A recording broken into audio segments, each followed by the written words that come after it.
Mukunda Silks grand opening on 23rd November at Dilshuk Nagar. 1400 rupees sarees, 111 rupees fancy pattu sarees, మీ సొంతం. గురుభ్యో నమః.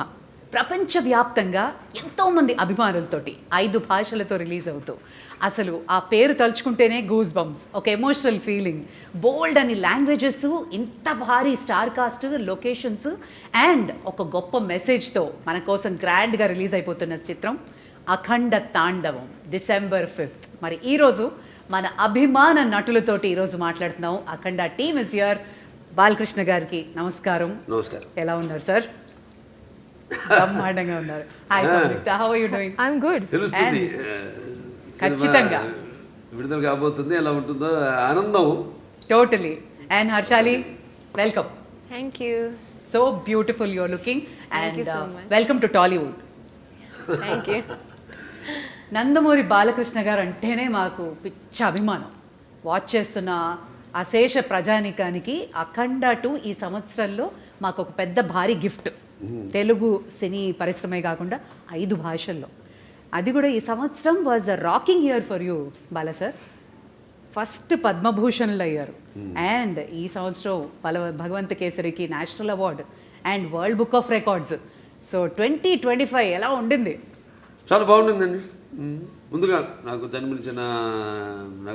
ఇంత ధన్యమైన జన్మనిచ్చిన నా తల్లిదండ్రులకు, ఇంత ధన్యమైన జన్మనిచ్చి నన్ను అందరి హృదయాల్లో ఆయన ప్రతిరూపంగా నిలిపినందుకు దైవాంశ సంభూతుడు, విశ్వానికే విశ్వ నట రూపం ఎలా ఉంటుందో చూపించిన కారణ జన్ముడు, నా తండ్రి గురువు దైవం, విశ్వవిఖ్యాత నట సార్వభౌమ నటరత్న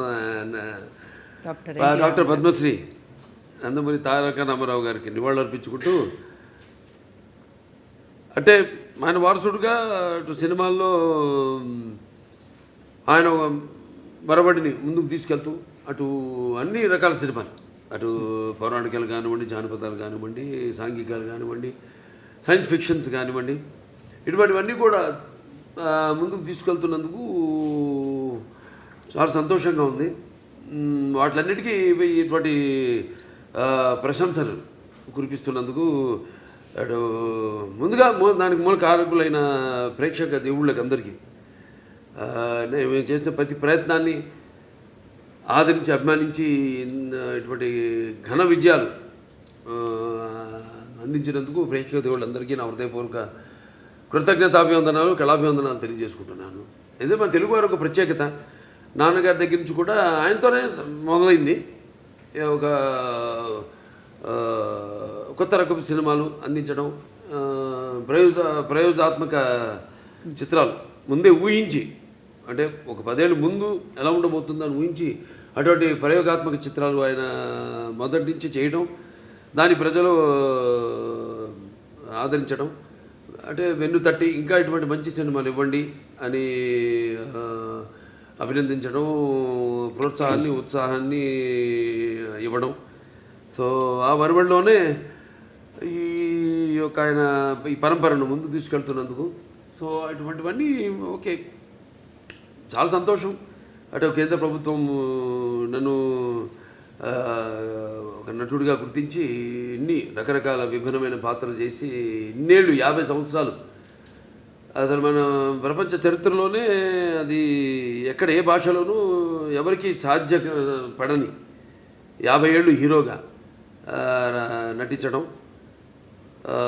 దాని తర్వాత అటు హిందూపూర్ ఎమ్మెల్యేగా 3వ సారి గెలవడం, తర్వాత ఈ Basavataraka Indo American cancer hospital and research ఇన్స్టిట్యూట్కి చైర్మన్గా 15 సంవత్సరాలుగా ఉండడం. సో వీటిలన్నిటికీ ఇటువంటి ప్రశంసలు ఇంకా మనం వెన్ను తట్టి ఇంకా వీటిని ఇలాగే కొనసాగించమని ఉత్సాహపరిచినట్టుగా భావిస్తాను. చాలా సంతోషం. Wonderful sir. ఇక ఎక్స్పెక్టేషన్స్ చాలా బాగా బ్రహ్మాండంగా పీక్లో ఉన్నాయి అఖండ 2 తాండవంకి. ఒకటి మీ ట్రైలర్ చూసాము, ప్రీ రిలీజ్ చూసాము, అండ్ మీ దివ్యమంగళ స్వరూపం చూస్తుంటే అసలు ఎలా సాధ్యమైంది సార్? అఖండ 1 ఎక్కడైతే ఎండ్ అయిందో ఆ తర్వాత ఏం జరుగుతుంది అని మేము బాగా ఎక్సైట్ అయ్యాం. మరి మీకు పెద్ద ఛాలెంజ్ ఎలా ఉండింది? కథ అక్కడి నుంచి ఎలా మొదలవుతుంది అసలు? అంటే మొత్తం కథ సినిమా చెప్పేయమంటారా? లేదు, టీజర్ ఇవ్వండి చాలంతే. లేదు లేదు, సినిమా ఏంటంటే ముందు నాకు బోయపాటి శ్రీనివాస్ గారికి ఒక మొదటి నుంచి కూడా మేము సినిమా చేసిన, లెజెండ్ చేసిన, తర్వాత అఖండ మొదటి భాగం చేసిన, ఇప్పుడు అఖండ తాండ రెండో భాగం చేస్తున్నా. ఎప్పుడు మేము ఎక్కువ మా సబ్జెక్ట్ డిస్కషన్స్ కానీ ఎక్కువ పెట్టాం. ఎక్కువ మాదంతా కట్టే కొట్టే తెచ్చే పద్ధతి అంతే. అంటే ఎందుకంటే మాకు అలా కుదిరింది, అంటే ఆయన నాకు ఆయనకు ఉన్న వైబ్రేషన్స్. సో ఏదైనా ఎక్కువ దాని గురించి ఆలోచించాం. ఒక్కొక్కసారి ఒక సినిమా పూర్తి అయ్యాక మళ్ళీ లెజెండ్ చేసినప్పుడు సినిమా గురించి కానీ, లేకపోతే లెజెండ్ అయిన తర్వాత అఖండ చేసినప్పుడు లెజెండ్ గురించి కానీ, లేకపోతే ఎప్పుడు అఖండ తాండవం చేస్తున్నప్పుడు అఖండ గురించి కానీ ఎప్పుడు మేము మాట్లాడుకోం, డిస్కస్ చెయ్యం అసలు. మేము అదొక ఇదిగా ఫీల్ అవ్వం మేము ఎప్పుడు. అంటే ఒకరి మీద ఒక నమ్మకం మాకు. అసలు ఆ జార్జియాలో ఆ మైనస్ టెంపరేచర్స్లో మీరు అలాంటి గెటప్లో వస్తుంటే ఆ ట్రైలర్ చూసి నిజంగా ఒళ్ళు పులకరించిపోయింది సార్ మాకు. ఆ త్రిశూలంతో చేసిన ఫైట్ కానీ, ఆ ఐస్లో జనాలతో చేసిన ఫైట్ కానీ వాజ్ అమేజింగ్. మీకు చలనిపించలేదా, లేదా హౌ ఫోకస్డ్ వేర్ యూ? అంతేనండి, ఇక బాత్రూంలోకి వెళ్తే ఇక ఆకాశమే అంతే. ఇక ఏ మూడ్లో ఉంటాను ఏంటో. ఇప్పుడు ఒక పాత్రకి వెళ్ళేవాడు నాకు తెలియదు ఆ పాత్ర గురించి. పాత్రలో ఆ వేషధారణలో మొట్టమొదటి రోజు నేను కెమెరా ముందుకు వెళ్ళినప్పుడే నాకు తెలుస్తుంది నేనేం చేయాలి. నేను అంటే ఆ పాత్ర నాలో పరకాయ ప్రవేశం చేసి నా చేత నటింపజేస్తుంది. మరి చిన్నారి Harshali, welcome. And you look so cute on screen as well. So how was it working for the Nandamuri Balakrishna? Thank you so much. It was really amazing working with such a legend actor, such an experienced actor. He was really fun on sets. Like, he's really cool, he's really chill, and at the same time he's very down to earth. He's very caring. He took care of me a lot, and he would tell me some improvements in hand gestures and expressions during the shots that can improve my acting and expressions for the scene. And in general, like, he took care of me a lot. I heard the story. ఎప్పుడు ఇచ్చి పుచ్చుకోవడం అండి అంతే. బాబా ఒకటి నాలో ఉన్న advantage, మా దర్శకులందరూ కూడా very sportive. ఏం నేను చెప్పినా అంటే వాళ్ళు తెలుసు నాకున్న అనుభవం కానీ, కాబట్టి వాళ్ళ పనికి కొంచెం తగ్గుతుంది. తెలంగాణ పక్క ఆర్టిస్టులకి నేను సజెషన్స్ ఇస్తూ ఉంటాను. ఇస్తున్నప్పుడు వాళ్ళు తెలుసు కదా, వాళ్ళ ముందే కెమెరా ముందు పక్కనే డైరెక్టర్ ఉంటాడు. ఇస్తున్నప్పుడు వాళ్ళంతా చాలా, ఎందుకంటే వాళ్ళకి తెలుసు నాకున్న అనుభవం. కాబట్టి వాళ్ళు ఎంతో అంటే చేయడం కూడా ఒక నా కర్తవ్యంగా ఒక బాధ్యతగా భావిస్తాను. అంటే మీరుంటే సెట్ అంతా ఎనర్జెటిక్గా ఉంటుంది అంటారు. కమ్ ఆన్ ఎవ్రీబడి, ఆ ఎనర్జీయే వేరు. అది ఆటోమేటిక్గా అందరు యాక్టర్స్కి ట్రాన్స్ఫర్ అయిపోతుంది. అండ్ మీ త్రయం బోయపాటి, బాలయ్య, తమన్, ఈ కాంబినేషన్కి ఉన్న ఆ మ్యాజిక్ ఏంటండి? ప్రతిసారి you just give us blockbusters. డైరెక్ట్గా చెప్పానండి. ఇక మేము ఎలా ఒక సినిమా ముందు అంటే సెట్స్కి వెళ్ళక ముందు కానీ దాని గురించి ఎక్కువ ఆయన మీద నాకు నమ్మకం, పూర్తి నమ్మకం. Is a captain of the ship. అంటే అలా అని కాదు, ఇప్పుడు ఈ మొదటి నుంచి సినిమా నుంచి కూడా చూసుకుంటే కథ మొత్తం చెప్పడం మొదటి నుంచి, మళ్ళీ మొదటి భాగం అని రెండో భాగం ఇదంతా ఉండదు మా దగ్గర. నేను చెప్పాను మీకు కట్టే కొట్టే తెచ్చి అయిపోయింది, ఫినిష్ అయిపోయింది, అరగంటే అంత కూడా ఉండదు, 10 నిమిషాలు మాట్లాడుకుంటాం సబ్జెక్ట్ గురించి. సరే ఓకే లెట్స్ ప్రొసీడ్ అంటాను. ఇక ఎప్పుడు గెటప్లు ఏంటి, షూటింగ్కి ఎప్పుడు వెళ్దామని. అది తప్పితే ఒకరి మీద ఒకటి నమ్మకం. అంటే తర్వాత ఇక మన తమన్, ఆయనకేమో ఇప్పుడు మొన్నే చెప్పారు కూడా ఆయన ఇట్లా ఎలా ఉండబోతుంది సినిమా అని. ఆయన సంగీతపరంగా ఏముంది, ఇప్పుడు ఒక మనం చేసి ఆయన బ్రహ్మాండంగా ఆయన బాణీని సమకూర్చడానికి విషయం ఉన్నప్పుడు, ఆయనకి ఇచ్చినప్పుడు, ఇక ఆయన అంటుంటాడు శివుడే నాలో పరకాయ ప్రవేశం చేసి అందరిలో. ఇప్పుడు ఈ సినిమాల్లో దర్శకుడు కానీ, నేను కానీ, తమన్ గారు కానీ, అందరిలో కూడా మొత్తం అందరిలో ఆ శివుడు పరకాయ ప్రవేశం చేసి మా అందరి చేత మామా పనులు చేయించాడు. మొత్తం ఆ శివాజ్ఞ లేనిదే చీమైనా కూడా కాదు. ఉంటుందంటారు. ఎగ్జాక్ట్లీ. 9 పాటలు మొన్న ప్రీ రిలీజ్లో చూస్తే అసలు ఒళ్ళు పులకరించిపోయిందండి. సిస్టర్స్, సౌందర్య సిస్టర్స్, MS గంగాధర్ గారు, గంగాధర్ శాస్త్రి గారు, తర్వాత ఆయన మన ఇప్పుడు మన శ్రేయ ఘోషల్ గారు కానివ్వండి, లేకపోతే ఐశ్వర్య కానివ్వండి, అందరూ చాలా అద్భుతంగా వాళ్ళ గాత్రాన్ని అనుభవించారు. అలాగే సాహిత్యం, అద్భుతమైన సాహిత్యం. అక్కడ మన కాసర్ల శ్యామ్ గారు అయితేనేమి, లేకపోతే మన కళ్యాణ్ చక్రవర్తి గారు, ఇంకా శర్మ గారు, వాళ్ళంతా అద్భుతంగా సాహిత్యాన్ని వాళ్ళు పదాలన్నింటినీ, ఎందుకంటే ఇది పదాల యొక్క సమ్మేళనం. శివుడు అంటేనే అది ఒక తెలియని ఒక మనలోనే ఒక శివ తాండవం అన్నీ వింటుంటే అవన్నీ మనకి ఒక తెలియని ఒక వైబ్రేషన్ మనలోకి తీసుకొస్తుంది. సో అలా పదాలన్నింటినీ సమకూర్చి అంత అద్భుతంగా వాళ్ళు ఆ సాహిత్యం రచించడం జరిగింది. ఓకే బాల సార్, ఇది చాలా ఇంపార్టెంట్ క్వశ్చన్. ఇప్పుడు రావణాసురుడు అహంకారాన్ని అణచడానికి శ్రీరామచంద్రమూర్తి వచ్చాడు అంటారు. అలాగే పాండవులతోటేమో కృష్ణుడు ఉన్నాడు. అలాగే నరసింహస్వామి అవతారంలో హిరణ్యకశిపుణ్ణి నాశనం చేశారు ప్రహ్లాదుడు భక్తితో. ఇప్పుడు మన భారతదేశం మీద ఒక ఈవిల్ లాంటి ఒక నెగటివిటీ వచ్చినప్పుడు మా ఇండియన్ సూపర్ హీరో అఖండానా, మీరు మా ఇండియన్ సూపర్ హీరో అని అంటున్నారు అందరూ. అవునండి. అంటే మెయిన్గా మనకి మన సనాతన హైందవ ధర్మం దాని మీద, అంటే మొదటి భాగంలో పిల్లల జోలికి ఎవరు వచ్చినా, అంటే పిల్లలు దేవునితో సమానం అంటాం. అలాగే లేకపోతే ధర్మం జోలికి ఎవరు వచ్చినా, ప్రకృతి జోలికి ఎవరు వచ్చినా ఆ భగవంతుడే పోతాడని మనుషులు పూరి ఒక దీనిగా వాడుకుంటాడు, ఒక ఆయుధంలాగా వాడుకుంటాడు ఆ భగవంతుడే అన్నది మనం చూపించాం అఖండలో. ఒక పరికరంగా వాడుకుంటాడని. ఇందులో మన ముఖ్యంగా సనాతన హైందవ ధర్మం అంటే ఏంటి చాలామంది అంటుంటారు, మాట్లాడుతుంటారు సనాతన హైందవ ధర్మం అని. చాలామంది మన వాళ్ళకి అర్థం కాదు సనాతన హైందవ ధర్మం అంటే ఏంటో. సో దాన్ని ఎంతో, అంటే సినిమా అన్నది ఒక మనిషి తన దైనందిన కార్యకలాపాలలో సతమతమవుతూ ఈ అన్న అవసరాలతో పాటు ఈ సినిమాని కూడా ఒక సాధనంగా ఎంచుకున్నాడు మనిషి. అప్పుడు మనం ఆలోచించాలి సినిమా అంటే ఏంటి, సినిమా వల్ల మనం ఎలా ఎటువంటి సినిమాలు తీయాలి అన్నది అటు నిర్మాతలు కానీ, దర్శకులు కానీ, నటులు కానీ ఆలోచించాలి ఎటువంటి సినిమాలు మనం ఇవ్వాలని. సో అటువంటి సనాతన ధర్మం మనం ఇప్పుడు జరుగుతుంటే ఈ సినిమాలో కాకతాళీయం,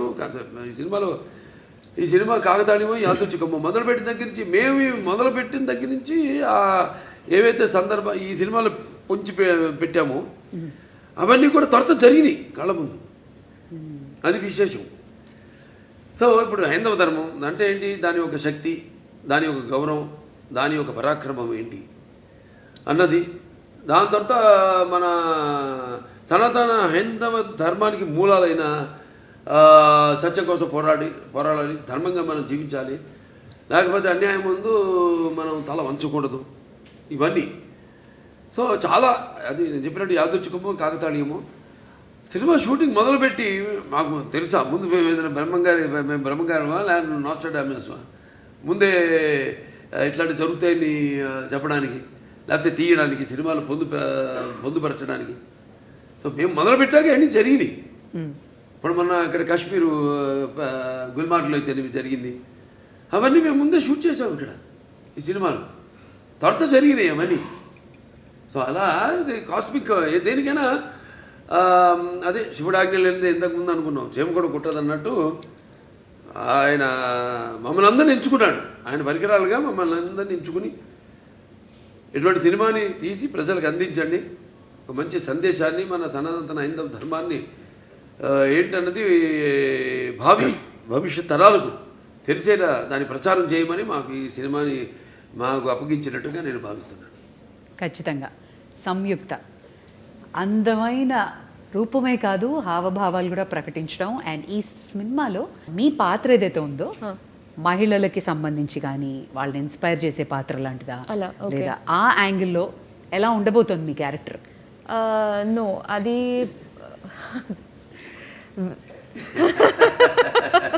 అందంగా ఉందని పాట రిలీజ్ చేసాం, పాట రిలీజ్ చేసాం మన సాంగ్ బ్రహ్మాండంగా. సో అదేమి ఐటమ్ సాంగ్ ఏం కాదు, అది మామూలుగా ఇంతకుముందు సినిమాల్లో కూడా నేను చేసిన సినిమాల్లో ఉన్నాయి, కానీ ఇది అటువంటి ఐటమ్ సాంగ్ కాదు. ఇది ఒక సందర్భానుచితంగా ఆ సినిమాలో వచ్చే ఒక ఆహ్లాదకరమైన వాతావరణంలో ఒక పుట్టినరోజు పండుగ జరుగుతున్న సందర్భంగా వచ్చే పాట అది. నైస్.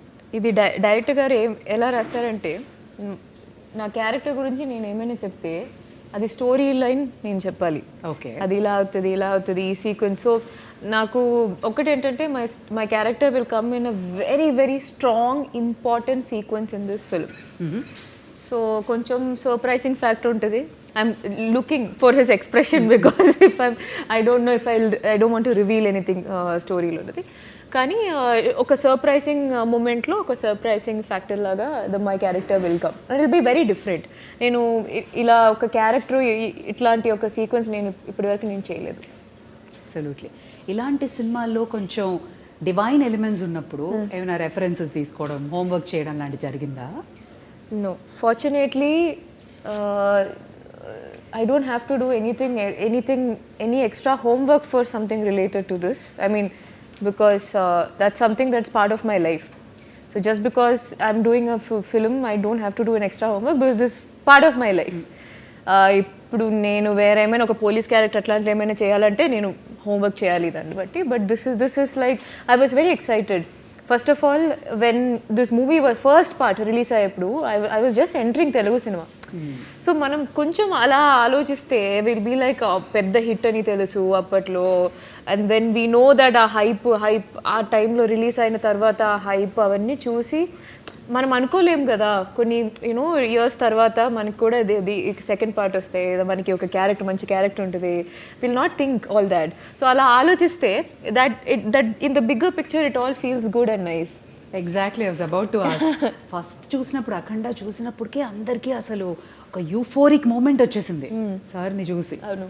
సెకండ్ పార్ట్లో నేను ఉంటానని మీకు అనిపించింది అప్పుడు? అసలు ఎలా మనం ఆలోచన కూడా లేదు.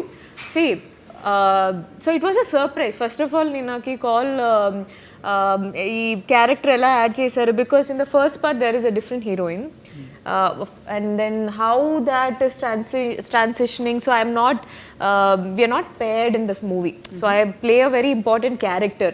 సో ఆ క్యారెక్టర్ని ఈ స్టోరీలో ఎలా బ్లెండ్ చేశారు ఇవన్నీ చాలా ఉన్నాయి ఈ మూవీలో. ఐ వాంటెడ్ టు ఆస్క్, మనకి దేవుళ్ళ కథలు ఇవన్నీ తెలియాలంటే అమ్మ, నానమ్మ, అమ్మమ్మలు వీళ్ళే చెప్తారు.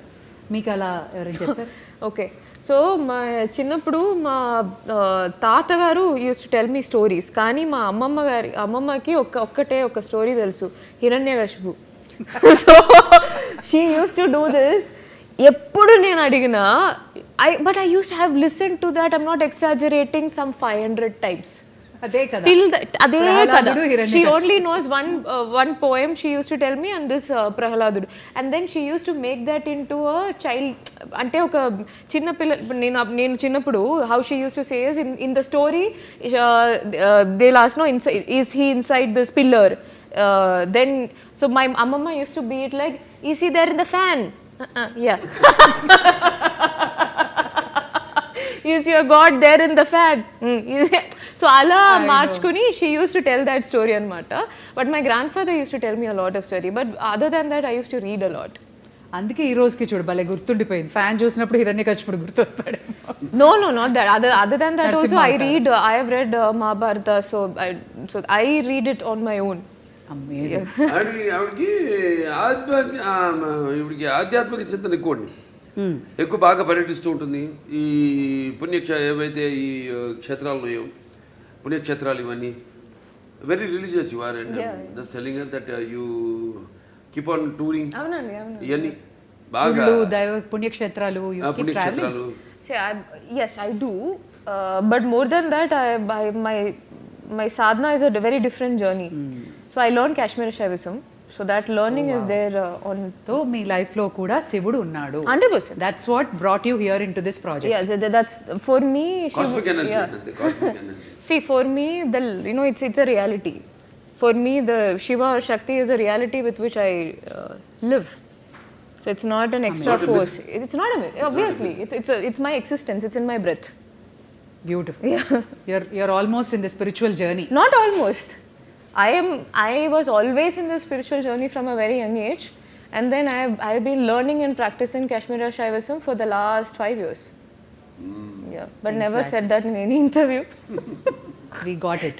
Today, the last interview, I Om just Namah said. Shivaya. Shivudu only made us get that out. అంతే అంతే. ఓకే బాలా సార్, నా అసలు అఖండ తాండవానికి కథ ఎంచుకోవడానికి కారణం ఏంటి? అంటే ముఖ్యంగా ఈవిడ హర్షాలి పాత్ర ఆ సినిమాలో ఉండిపోయింది. దాంట్లో చివరిలో అంటాను నేను, మీకు ఎప్పుడు ఎటువంటి అవసరాలున్నా నన్ను ఒకసారి తలుచుకో, నేను నీ ముందు ప్రత్యక్షం అవుతాను అలా అంటాడు.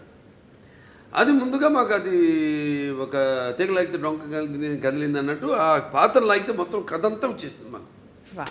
సెకండ్ పార్ట్ తీయడానికి కనెక్షన్ ఉండాలి కదా, ఏదో దీనికి దానికి కనెక్షన్ ఉండాలి, అది మెయిన్ చేసి ఇప్పుడు దాంట్లో ప్రజ్ఞా జైస్వాల్ యాక్ట్ చేసింది నా పక్కన ఈవిడ తల్లిగా.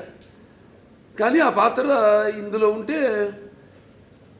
ఏం చేస్తుంది అన్నది పాత్ర ఊరికే పక్కన నిలబడి ఉండడం కాదు కదా, దాంట్లో ఎంత గొప్ప క్యారెక్టర్, అది ఎంత ఉదాత్తమైన పాత్ర, ఎంతో అద్భుతమైన పాత్ర, చాలా బాగా బ్రహ్మాండంగా చేసింది ఆవిడ, న్యాయం చేసింది ఆ పాత్రకి.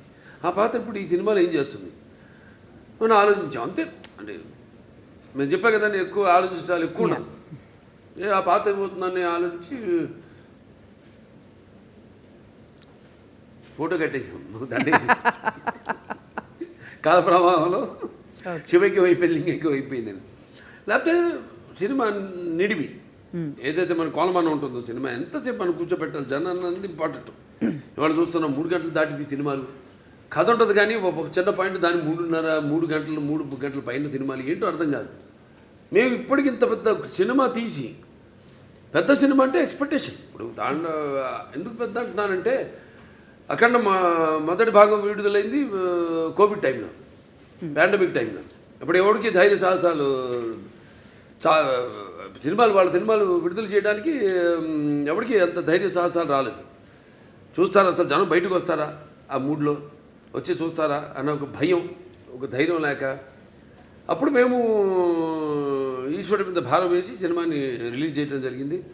అఖండమైన విజయం సాధించింది. అలాగే ఈ సినిమా తర్వాత మిగతా సినిమాలన్నీ రిలీజ్ అయినాయి, మన తెలుగులో కానివ్వండి, బాలీవుడ్ కానివ్వండి, టాలీవుడ్ కానివ్వండి, కాలీవుడ్ కానివ్వండి, ఏది ఎక్కడన్నా మనకి ఈ సినిమా రిలీజ్ అయిన తర్వాత. సో అదొక నమ్మకం మాకు.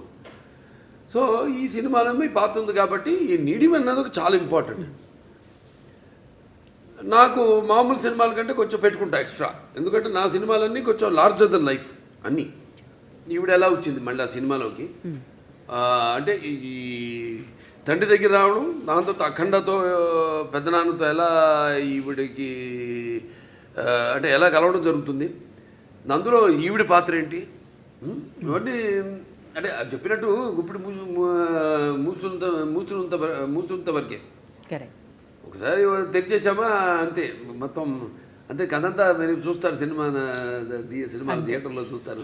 అంటే ఖచ్చితంగా ప్రమోషన్స్లో కానీ, ట్రైలర్లో కానీ, ప్రీ రిలీజ్లో కానీ మాకు అర్థమైంది, ఒకటి బలంగా సనాతన ధర్మం, ఒకటి ధర్మరక్షణ, అలాగే patriotic. And for more videos, please subscribe to iDream. Please subscribe to iDream. Please subscribe iDream. And please subscribe to iDream. For more videos, subscribe to iDream. please like, share and subscribe to the channel. Congratulations, iDream. Subscribe to iDream. Subscribe to iDream. So subscribe to iDream Media. iDream team andarki huge congratulations. Please subscribe iDream Media. Please subscribe to iDream. Subscribe iDream. Please subscribe to iDream. iDream అంటే నా కళల ఛానల్ను subscribe చేసుకున్న నోరు తిరుగుతలేదు, మీరైతే గంట గుర్తు కొట్టండి. For more such videos, please subscribe to iDream. Subscribe to iDream. Please subscribe to iDream. Please subscribe iDream Media. Please do subscribe to iDream. Please subscribe to iDream Media. For best entertainment and information, please subscribe iDream. And don't forget to subscribe to iDream.